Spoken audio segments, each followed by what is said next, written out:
Sir, बात की जाए जिस तरीके से खाड़ी देशों में जो युद्ध छिड़ा हुआ है उसको लेकर के हार्मूज पर जिस तरीके से ईरान ने एक दावा किया कि यहाँ से कोई भी शिप बाहर नहीं जाएगा, तो उसको लेकर के अब प्रधानमंत्री जी ने डोनाल्ड ट्रंप से फोन पर जो बातचीत की है उसमें साफ तौर से जोर दिया गया है कि जो हार्मूज है उस पर जो है उसको सुरक्षित रखने पर पूरी तरीके से जोर दिया गया। इसको किस तरीके से देख रहे हैं? देखिए, हार्मूज स्ट्रेट उसी वक्त सुरक्षित रह सकता है जब तक ईरान चाहे। अमेरिका के चाहने ना चाहने तो कुछ नहीं होगा, ईरान के चाहने ना चाहने तो होगा। हार्मूज स्ट्रेट के ऊपर पूरी तरीके से ईरान का कब्जा है और तकरीबन ज़्यादातर ऑयल हार्मूज स्ट्रेट से होकर कच्चा तेल गुजरता है। लिहाजा अमेरिका की दादागिरी और अमेरिका की गुंडाई, उसकी सुपर पावर को ईरान ख़त्म कर रहा है और पूरी तरीके से बता रहा है कि सुपर पावर अमेरिका नहीं बल्कि अल्लाह है, भगवान है, ईश्वर है। और हार्मूज स्ट्रेट पर अभी तो ईरान ने का कब्जा है पूरी तरीके से। अभी उसके नीचे जो इंटरनेट की लाइनें जा रही हैं, अगर से अमेरिका ने ज़्यादा उसमें छेड़छाड़ की तो पूरी दुनिया के इंटरनेट से महरूम हो जाएगी तकरीबन आधी से ज़्यादा दुनिया। और ईरान पूरी तरीके से वहाँ की जो इंटरनेट की लाइनें जो बिछा रखी हैं वो सारी लाइनें काट देगा। सर, जिस तरीके से ट्रंप ने एक बड़ा दावा किया है कि ईरान का जो नेतृत्व है वो खत्म कर दिया गया है और अब वहाँ पर एक नया नेतृत्व जो है वो अलग है।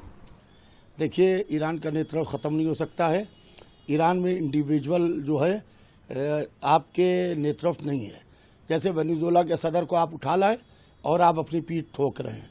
आपको असल में अभी तक किसी जियाले करबला वाले से पाला नहीं पड़ा था। आप जानते नहीं हैं कि लड़ाई क्या होती है, वार क्या होती है। ये हमें करबला और इमाम हुसैन अलैहिस्सलाम ने सिखाया है। आप समझ रहे हैं कि ईरान में इंडिविजुअल हुकूमती खामनेई साहब मर गए, ईरान में हम फतह पा गए, हम जीत गए। तो सवाल यह है कि ईरान में मरजइयत है, ईरान में विलायत है। एक जाता है, दूसरा आता है, दूसरा जाता है, तीसरा आता है। यहाँ लीडरशिप के मरने से वार पर कोई असर नहीं पड़ेगा। ट्रंप ने जिस तरीके से कहा है कि अमेरिकी जो सैन्य है वो रूप ईरान में पूरी तरीके से अब उतर रही है और जो वहाँ पर जो ईरान है वो पूरी तरीके से कमजोर स्थिति में आ चुका है। देखिए, कहीं ईरान कमजोर स्थिति में नहीं है। अमेरिका का बौखलाया हुआ है। जिस तरीके से डोनाल्ड ट्रंप बयान दे रहे हैं, जिस तरीके से अमेरिका के सदर ट्वीट कर रहे हैं, 48 घंटे की कभी बात करते हैं, कभी 5 दिन के युद्ध विराम की बात करते हैं। और ईरान इधर से भरपूर तरीके से हमले पर हमले कर रहा है। ईरान इधर भरपूर तरीके से वार पर वार कर रहा है, खाड़ी में अमेरिकी सैन्य ठिकानों के ऊपर, इजराइल के ऊपर। और उसने तो अभी 4000 किलोमीटर तक के आपके मारने वाली मिसाइल उसने मार के पूरी दुनिया को चौंका दिया। और ईरान ये कह रहा है कि अभी हमारा सब कबाल खाने की लड़ाई हम लड़ रहे हैं। जो हमारा कबाल है वो लड़ रहा है। अभी तो हमने अपने ज़ेर ज़मीन के नीचे असलाह खानों को खोला ही नहीं है। ज़माना उस वक्त देखेगा जब हम ज़मीन के नीचे से अपने असलहे निकालेंगे।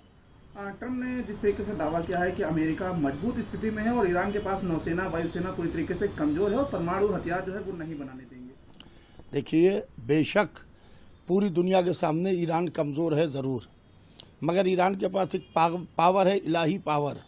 और उनके पास निज़ाम विलायत और निज़ाम मरजइयत है, जिसकी वजह से वो भरपूर तरीके से खाड़ी के जो अमेरिका सैन्य ठिकाने हैं वहाँ पर मुकाबला कर रहे हैं। अमेरिका और इजराइल से सामने खड़ा है। अब जो सिर्फ ये मार्केट में, शेयर मार्केट में उछाल आ जाए, मार्केट गिरे ना, हमारा बोलबाला रहे, लिहाजा दुनिया समझ गई है कि अमेरिका का राष्ट्रपति एक पागल राष्ट्रपति है जो सुबह कुछ बयान देता है, दोपहर को कुछ देता है, शाम को कुछ देता है। उसके बयान को कोई भी सीरियस नहीं ले रहा है। अब उन अरब ममालिक को सोचना चाहिए जिन्होंने अपना सुरक्षा कवच अमेरिका को बनाया था, इजराइल को बनाया था। ईरान ने उस सुरक्षा कवच को तोड़ दिया है। ट्रंप ने जिस तरीके से कहा है कि तेल गैस से जुड़ा एक बड़ा प्रस्ताव मिलने का जो उन्होंने दावा किया है, इसके साथ ही कहा इस पर अब कहा जा रहा है जो समझौते की ओर इसके जो है पूरे संकेत भी दिख रहे हैं। देखिए, बेशक समझौता होना चाहिए और सब समझौते के पक्षधर हैं, मगर शराइत क्या होगी ये अमेरिका और डोनाल्ड ट्रंप नहीं तय करेंगे। जो शराइत होगी वो ईरान तय करेगा। अयतुल्लाह मुश्तबा खामनेई साहब, प्रेसिडेंट ऑफ ईरान, और ईरान के जिम्मेदारान तय करेंगे, तब समझौता होगा। आपके कहने से समझौता नहीं होगा। आपने ईरान को ऊपर वार थोप दी, अब आप कह रहे हैं कि समझौता कर लीजिए। अब आप भागने का रास्ता ढूंढ रहे हैं, लिहाजा मैदान से भागने नहीं दिया जाएगा। ये गले की हड्डी बन गई है, ना उगल पा रहा है डोनाल्ड ट्रंप, ना निगल पा रहा है। ईरानी राजदूत मोहम्मद फतेह अली ने कहा है कि युद्ध जारी है, शांति के लिए शर्तें पूरी होना जरूरी है, प्रतिरोध जारी रहेगा।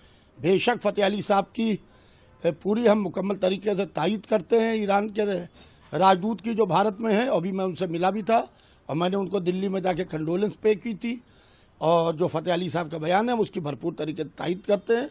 युद्ध जारी रहना चाहिए जब तक कि अमेरिका और इजराइल को उसकी औकात ना दिखा दी जाए।